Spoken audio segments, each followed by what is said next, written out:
marketers. Deborah Eckerling here. And I'm Keith Smith, and we host the MPN Meta Marketing Show, which is not just another marketing podcast, but the marketing podcast about all the other marketing podcasts. Podcasts are booming, right? We love them, and people actually listen. They don't scroll, they don't swipe, well, except maybe during the ad breaks. But here's the secret. With the Marketing Podcast Network, your ads don't make people hit skip. We put your brand on shows that people actually want to hear. That's right. We match your message with podcasts that make marketing nerds like us perk up and take notes, or at least nod knowingly, pretending they understand. And don't worry, because we'll deliver your ad naturally. People might even think that we love your brand personally, which of course we totally do, unless it's a veggie smoothie, then maybe not. If you want your brand heard without making listeners roll their eyes, head to marketingpodcasts.net and catch marketing fans at work, rest, and play. Seriously, your audience is already listening. Make sure they hear your brand and not our awkward jokes. Join the conversation, because good ads shouldn't just be tolerated, they should be enjoyed. Yes! Are you tired of juggling multiple software tools to manage your agency? Say hello to Deltek Workbook, the ultimate solution for marketing and communication agencies. With Workbook, you can streamline your projects, resources, and finances all in one place. Imagine real-time dashboards and reports giving you full visibility into your projects, people, and financials. Plan your team's capacity weeks in advance to avoid bottlenecks while staying on budget to maximize project margins. Plus, Workbook works perfectly for both agencies and in-house marketing teams looking to boost efficiency and profitability. And here's the best part. At PCI, we're a certified Deltek partner and reseller offering expert implementation, integrations, and ongoing support to ensure your success. Want to see how Deltek Workbook can transform your operations? For a free consultation, visit pci.us/podcast today. That's pci.us/podcast.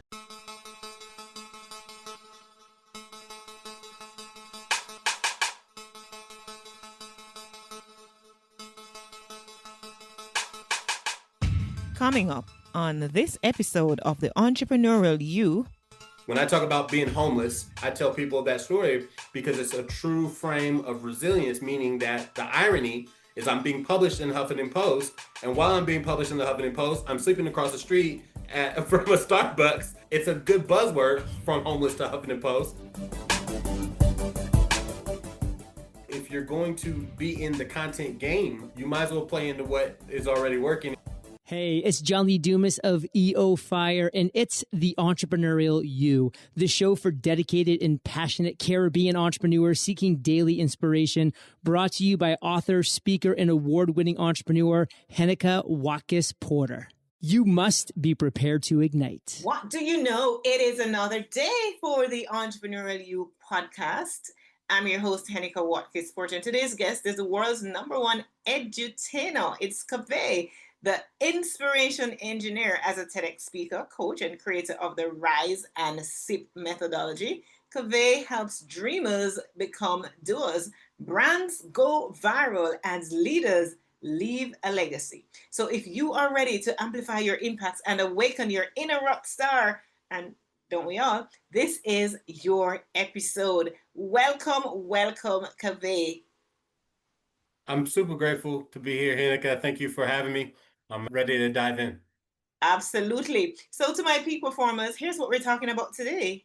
Awaken the dream, edutainment, branding, and rockstar visibility. Now, Cauveé's story is all about turning dreams into movements. His framework blends mindset, marketing, and operational strategy to help influencers and entrepreneurs explode their visibility and sales without losing their soul.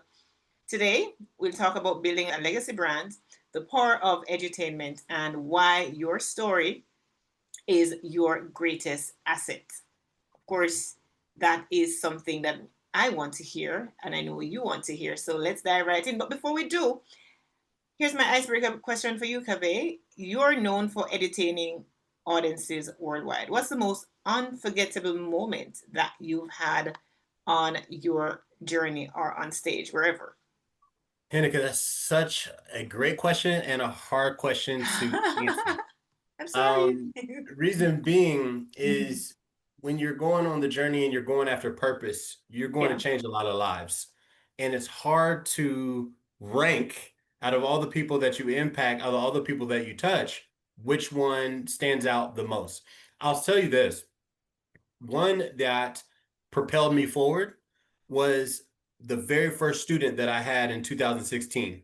I wasn't confident enough to tell him I can help you break six figures. I didn't even charge him. Like that's how I didn't even have the confidence. And we ended up doing it within 12 months. He became the leading person on Zillow for the Northeast division.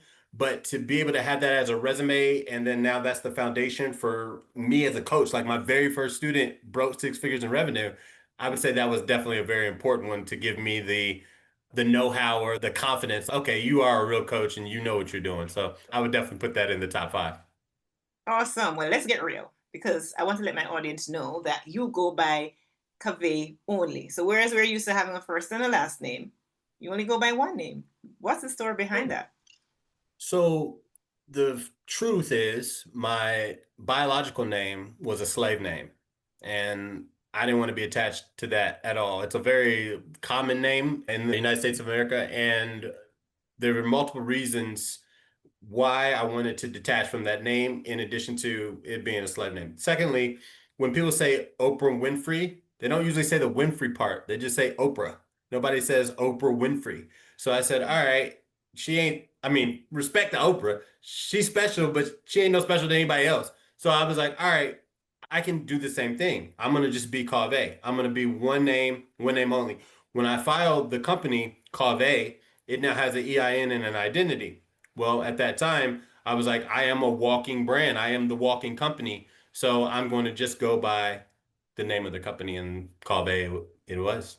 Okay. So does Cauveé has a special meaning or it's just a nice ring to it that you like? I don't know. From a etymology standpoint, the thing that you'll see most or close is mixed. And it's interesting because I'm an edutainer, so I'm an entertainment and I'm in education. So I guess I'm mixed, but I don't know because you'll see like, for example, there's a Cauveé coffee house in Austin, Texas. And it's funny because a lot of people would get my name mixed up with that name. And they'd be like, oh, so it's like Cauveé. Like, I know Cauveé. And it's like, no, it's not Cauveé. It's Cauveé, like phone call, Gary Vaynerchuk. So with that said, it's my actual name. It's not like a made up name. It was my middle name. But being that it's so original and it's so unique, I was like, it's going to be my only name. Like, I don't need a second name because it's already SEO friendly when people Google me by either my title or my name. And so I just was like, all right, there's no reason to have a surname. That's an interesting story. And it says a lot about you and branding and just that wanting to detach from the slave name because who wants to be consciously be connected to that negative aspect of our history? Who wants to do that, right? So thanks for liberating us. That is an act of liberation and more power to you, Cauveé. Yeah, I appreciate that. And I'll say one last thing. How many people got the last name with Porter? It's a very common name. You might want to think of just dropping the rest and be like Heneka, because that right there is a brand, like Heneka. That's a dope name. Yes, So, absolutely. have a name that, and I'll tell you a really funny story. So I lived with this band that I was managing, and they were the first ones to find out what my middle name was. I was going by artistic at the time, and that was my original rap name, R-Tistic. And when they saw that, they said, "What's that name?" I said, Cauveé. They said, "Oh, that sounds like a cologne. Artistic is very arrogant. Why don't you just go by this?" And I was like, I hate my name. So about 30 days later, they're like, "Hey, did you change your name yet?" And I was like, "No, I'm not going to change my name. I don't like it." They were like, "Dude, it could be a shirt, like some clothing, like a clothing brand.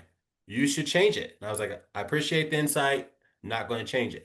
90 days later, they still had not let it go. They were like, "Hey, did you change your name?" And I was like, now I'm pissed, Heneka, like to be honest. I'm like, what did I tell y'all? I'm not going to change my name. And then they were just naming everything it could be. It could be clothing. It could be cologne. It could be your music name. It could be the, and they just, and the light bulb clicked. And it was like, oh, that's brand. And then we changed the name. Yeah. So And as you said that, something just went off in my head because, and I think I vaguely thought about it too. When you said my name, I thought about somewhere down the line in some transformation that I might do, I could just be simply Heneka. well, think about how many artists, specific, usually it happens in entertainment.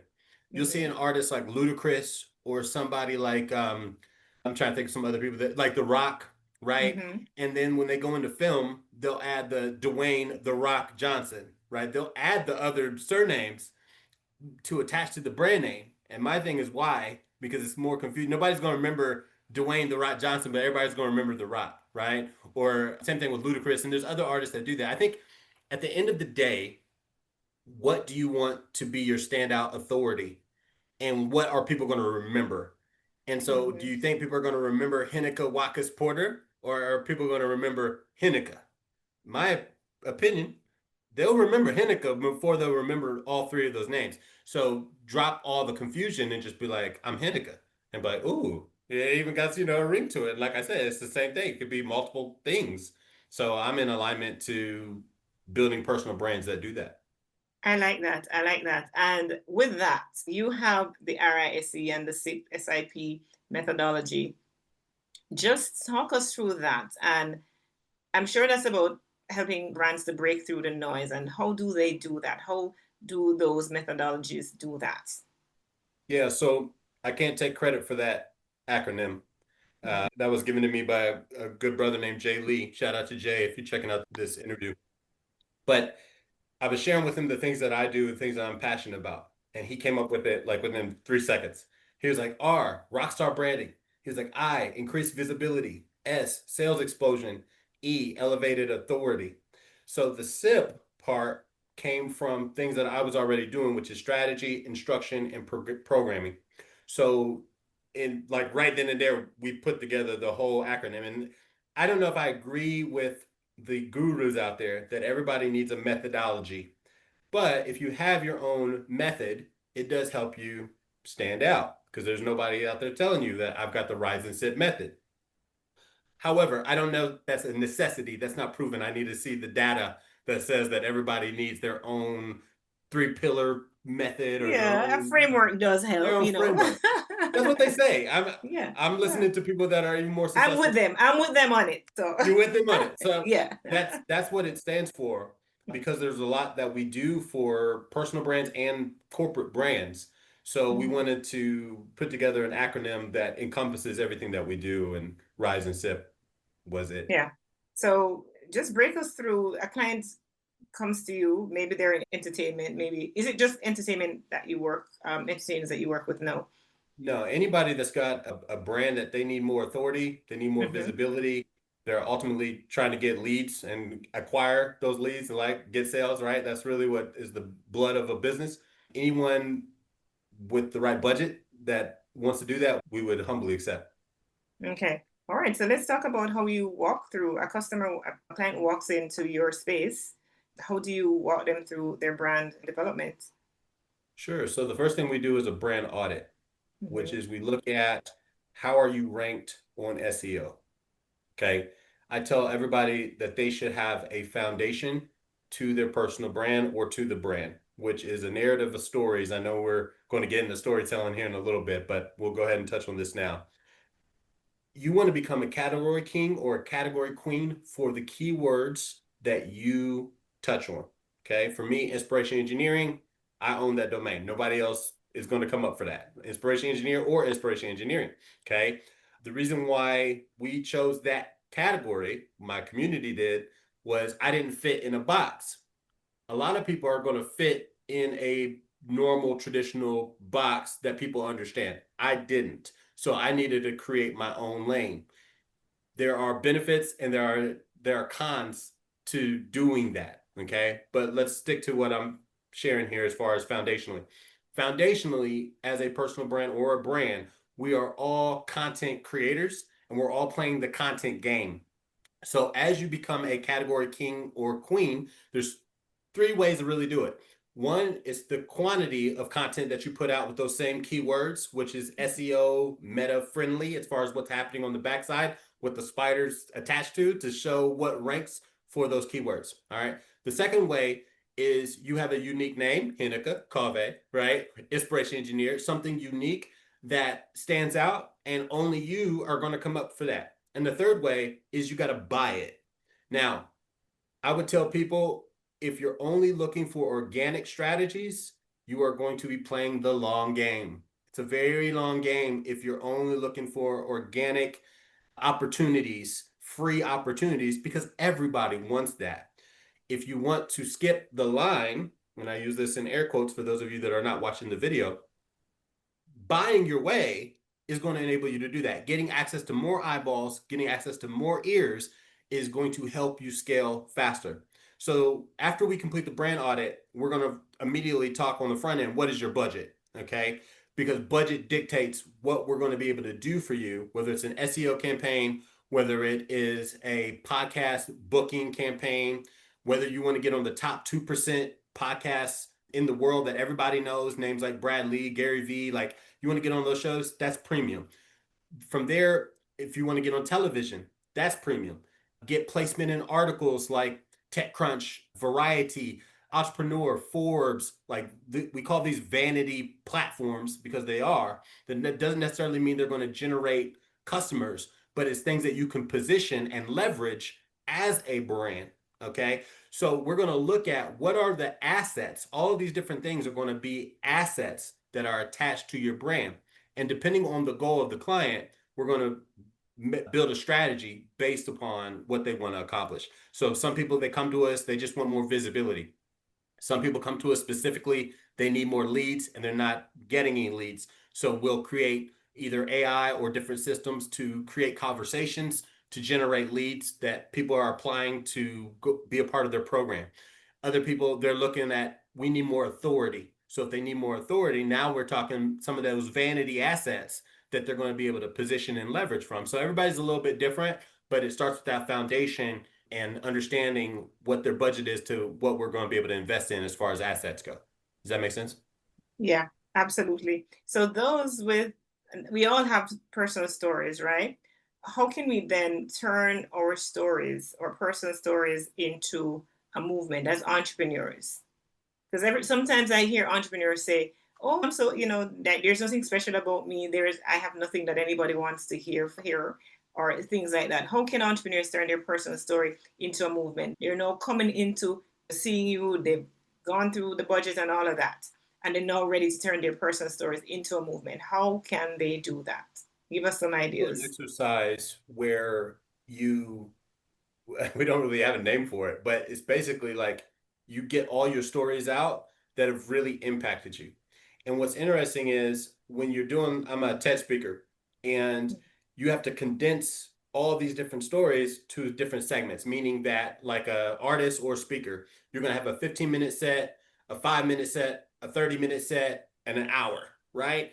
And so as you're telling all these different stories that you've lived, that you've experienced, one is being able to hear them back and then being able to dissect them and get what I call the meat out of what is the point of the story. Like, for example, when I talk about being homeless, I don't tell that story to get a woe is me and pity and, get all in your feelings. I tell people that story because it's a true frame of resilience, meaning that the irony is I'm being published in Huffington Post. And while I'm being published in the Huffington Post, I'm sleeping across the street from a Starbucks. And so it's a good buzzword from homeless to Huffington Post because it catches as a hook. But from the standpoint of what is the point? The point is to be resilient. And you want to identify what are the meat within your story that people are going to be able to relate to. Okay. And so when I say this, I think that every story brings us together because we can remember it a little bit better. Two, when you find other people that have had struggles, and all champions, all Olympians, people that are great, you're going to find this in every success story. They had to overcome. Adversity is a common pattern, and it is damn near like you're not going to be able to escape the adversity. So your adversity, whatever that was, whether that was a parent, whether that was something you went through in your neighborhood, whether that was where you were born, whether that's your country, whatever it is, everybody can relate to adversity. And so finding those commonalities within your story, which is going to be able to get people to be like, oh, okay, I can vibe with Cauveé, I can vibe with Heneka because I understand their story and what produced how they evolved into who they are. So the first thing is it's almost like having like a story diarrhea. Like you're going to tell every story that you can think of that you went through that really impacted you to become who you are. And then once you have heard back all those stories, then figure out, okay, what is the main point of each of those stories, right? Like you don't want to just tell a story just to tell it. You want to tell a story that is going to resonate with what's called a CTA, a call to action. What is the call to action of my resilience story? No excuses, no matter what mindset. We've done content around this, done speeches around this. So this is what you want to do with your own story. And every story, I think that's a imposter syndrome frame of mind when you think like my story is not worthy. I think if you don't feel worthy, you might want to do some internal work to feel worthy because as they say, you chose 1 out of 10 million sperm. So if that is the number or whatever the number is, let's just look at you're chosen. You were chosen with specificity to be here, and your story does relate to many people. And it's a matter of allowing those stories to come to fruition and understand those stories, and then again get to the meat as to what is the commonality and what is the learning lesson within that, and ultimately being able to share something that's going to inspire people or be able to educate them on how to be better, how to do it in short time, so on and so forth.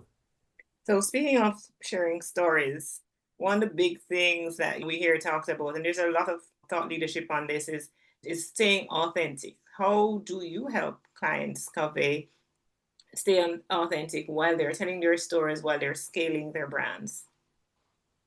That's a great question. We don't teach people to be authentic. So I'll first off say that. But in the earlier stages, especially as a musician, when you start, you don't know your voice. You do not have enough experience to know who do I sound like? What does my voice sound like? That is going to be traditional, whether you're a speaker, whether you're a content creator, whether you're a musician.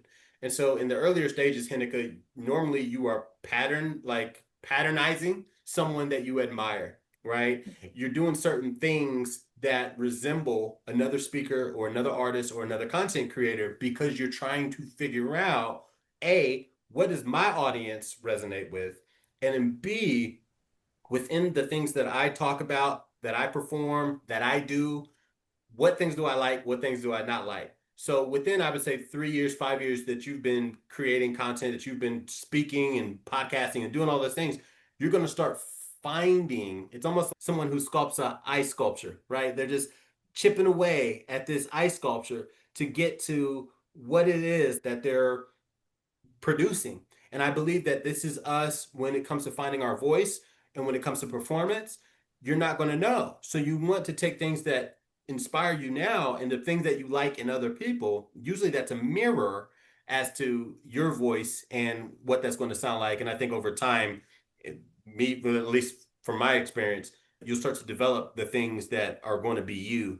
But initially, you're not going to know. And I think that that should just be expected going into it. Absolutely. And your top tip for building brand and visibility in such a crowded market? Yeah, I think there's a sea of content out there, right? Like it's a sea. And the people who are going to win are the people that are consistent. The people who are going to win are the people that are, in my experience, if you look at who really dominates content, people that are entertaining. They're polarizing with their voice, right? And not to go political, I don't do political or religion, but Donald Trump is a very polarizing figure.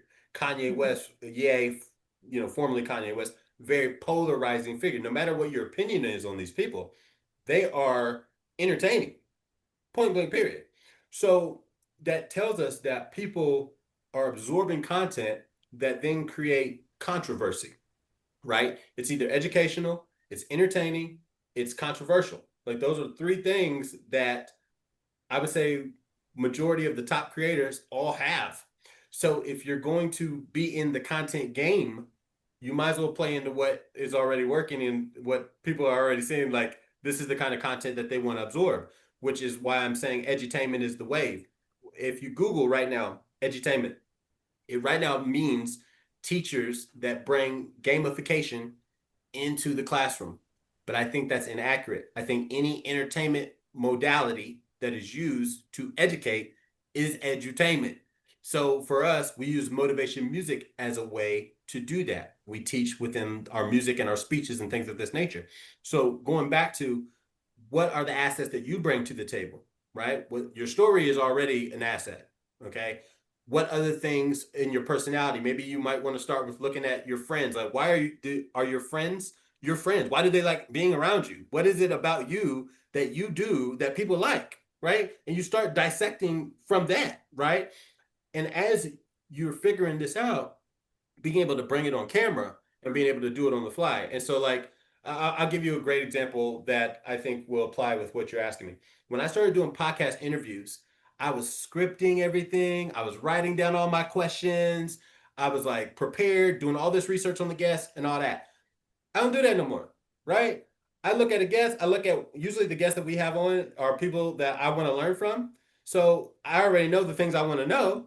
And I hit that recording on and we're freestyling. Like it's a freestyle conversation because what I learned was out of these hundreds of interviews, we never stay on topic anyway. And this is kind of what I mean when you allow the evolution of you to flourish. It takes time. It's not going to happen overnight, but being a category king or queen and still talking about those same subject matter, over time, you're going to start outranking the people that stopped at 200 episodes, 300 episodes, 500 episodes, 600 episodes. You're going to start standing out against the people that gave up at 200 episodes. So consistency is a part of it and making sure that you have a line narrative and aligned points.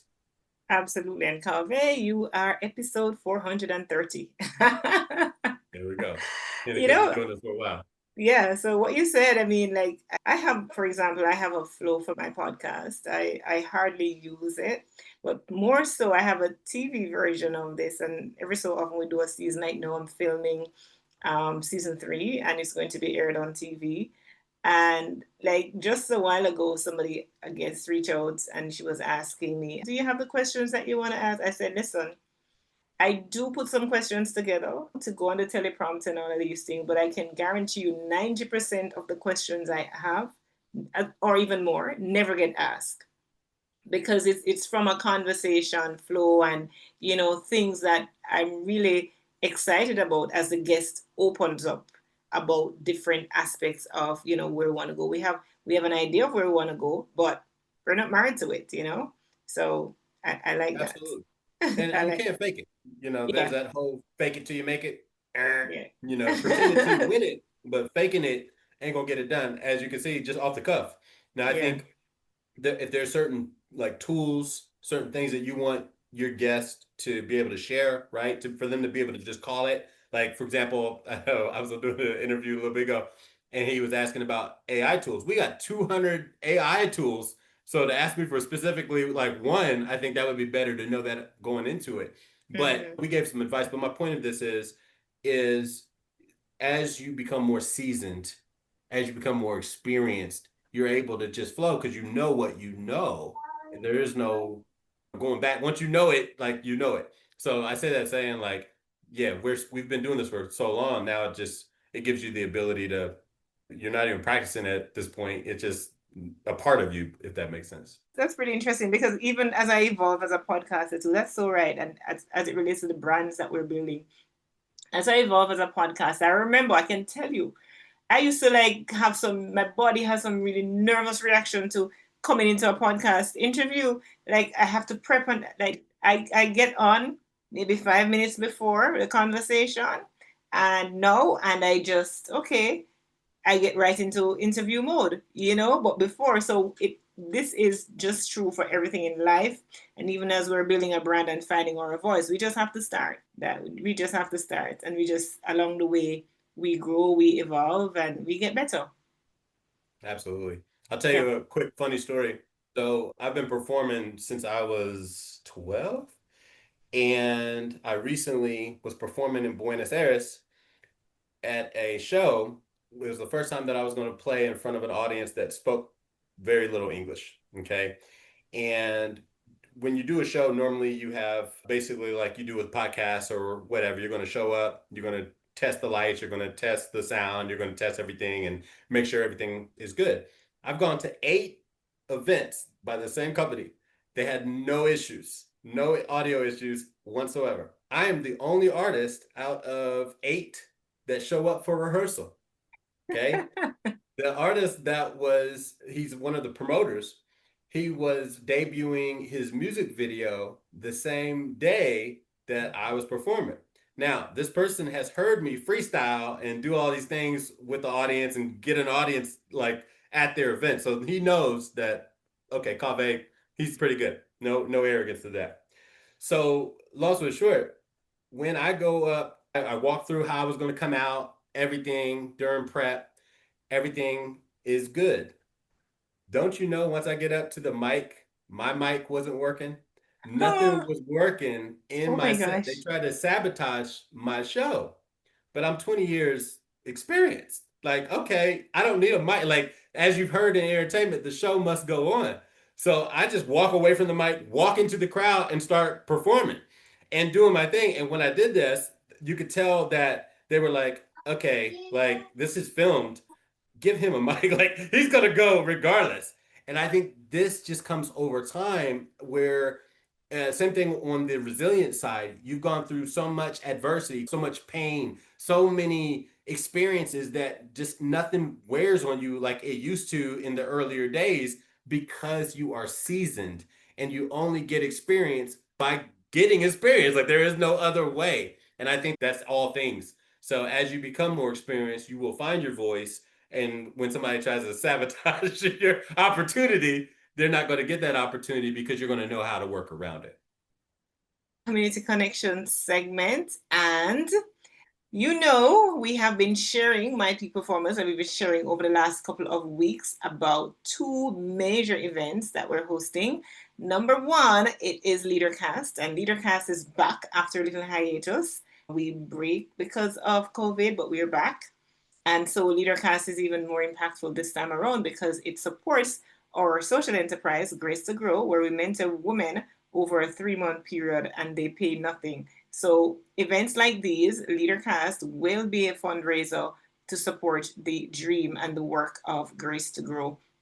So when you buy a ticket to Leadercast, you're not only doing it for personal development and for your own gain, but you are supporting an organization that has impact and has been impacting women.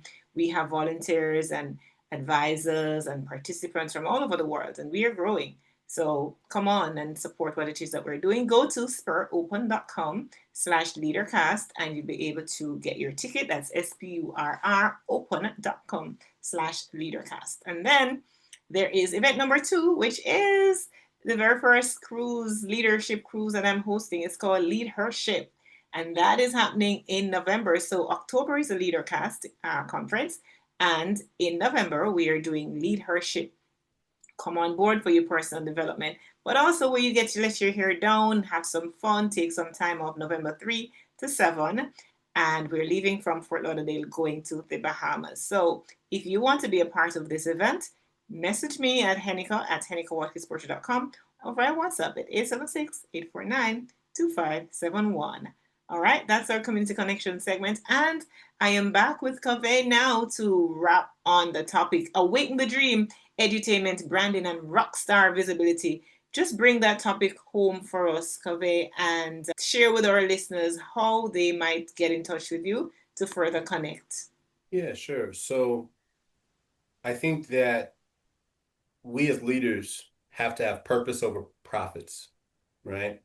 We have to have relationships over revenue and understand that when it comes to building an empire, time and patience is just going to be a part of it. What I found was with my own journey, I didn't fit into a box. I talked about that earlier in the show. So I had to create my own lane, and some of you might have to do that. With startups, 55% of startups don't even make it past 5 years. Les Brown and others that come before us talk about how majority of people take their dreams to their graves. That was what I found my mission to be, to awaken dreamers, to awaken people to the possibilities of what they can do. Because it's all just human rules as to what people tell you what is possible. And if I had great parents, Heneka, who were phenomenal and had great intentions, and they told me I can't do it, what about the kids that don't have parents? What about the kids that don't have mentors? What about people that grow up in the slums and neighborhoods where your reality of what you see every day tells you what is not possible? I wanted to change that. And that's why I've built what I've built within our personal brand portfolio to walk people through each step of the way. They need strategy, they need clarity, they need edification. Then once you've got a foundation there, then you need resources, right? And along the way, along the journey, you need coaching. You need somebody that can empower you and give you the next steps. And that's what we've built. So if you're building a brand, whether it's a personal brand or a corporate brand, and you really want more visibility, you want someone that can give you the tailor or customized roadmap as to how to be successful building that brand, or you want the authority and you want placement on some of the top platforms, definitely reach out to me. The website is inspirationengineer.com. That's going to be inspirationengineer.com. And Heneka, if you are willing, I've actually got a gift for your community that I would love to give everyone, so that Go right ahead. Go right ahead. Right here on the fly. So since we've been talking about content creation, I'm going to give you guys the Standout Authority Guide that you'll be able to get for free. And as far as we were talking about being a podcaster and being a broadcaster, so the Ultimate Podcast Domination Academy, it teaches you everything literally from A to Z, even accessibility, legalities, things that people don't cover within their course. You guys will be able to get 20% off for that program. What would you like the coupon to be? TEY Cauvee. That's TEYCAUVEE. Fantastic. So we'll get that linked up for you guys in the show notes so that you guys can take full advantage of those assets. And then, yeah, if you guys have questions, just hit me up. I'm pretty available when it comes to social media and all those things. Okay. All right. Thank you so much, Cauvee. Thank you. Thank you. Thank you. You have certainly been an inspiration to this podcast, and we wish you all the best as you continue to inspire, as you continue to do what you do and make change in your within your sphere of influence. So thank you so much. Thank you, guys. I appreciate you. And it's now time for Trending Now, Brands That Use Storytelling and Edutainment see a 55% increase in audience engagement and 3 times higher conversion rates, and that is according to HubSpot 2024. Cauvee's approach is a secret sauce for next level influence, right? And you did hear some amazing nuggets coming out of our conversation. So I want to thank Cauvee again for awakening the dream within us and giving us the tools to shine. We talked earlier about the RISE and the SIP methodology. And of course, to you, our amazing peak performers, if you want to connect with Cauvee, certainly go on to the inspirationengineer.com and you can find him as well on social media for daily inspiration. If you love this episode, I invite you to subscribe, to review, to share with someone who needs a boost, right? We all can do some leveling up, right? Sharing is caring. Remember, your dreams matter. Your dream matter. Let's make it legendary, right? Don't stop at average, okay? Let's top it up a notch, right? I ask you to affirm with me today, I am a rockstar brand, awakening dreams and inspiring the world. That's what we're affirming today. And a very, very big thank you to our sponsors, the Jamaica Stock Exchange, and of course, Heneka Watkis-Porter.com. Do take care. You may know you're listening to this show along the Marketing Podcast Network, but did you know there are other great shows on MPN to help your business? Robbie Samuels hosts the On the Schmooze podcast. Robbie, tell listeners what to expect from the show. Since 2015, I've interviewed entrepreneurs who overcame challenges to achieve success in their field or industry. Tune in to On the Schmooze to listen as I ask deep questions to elicit untold stories about leadership and networking. And where can people subscribe? Find the show at ontheschmooze.com or on marketingpodcast.net, or just search for it wherever you get your podcasts. You heard them. Go subscribe. This podcast is heard along the Marketing Podcast Network. For more great marketing podcasts, visit marketingpodcasts.net.